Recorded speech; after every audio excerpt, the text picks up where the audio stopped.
Welcome to Wizard.com. This is Ashwini, Maths tutor. Our question is, what is the multiplicative inverse of 558?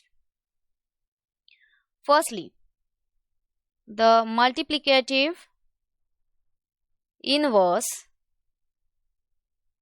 of a number for any n is given by 1 by n. Hence, multiplicative inverse of 558 is 1 by 558. So our correct option is option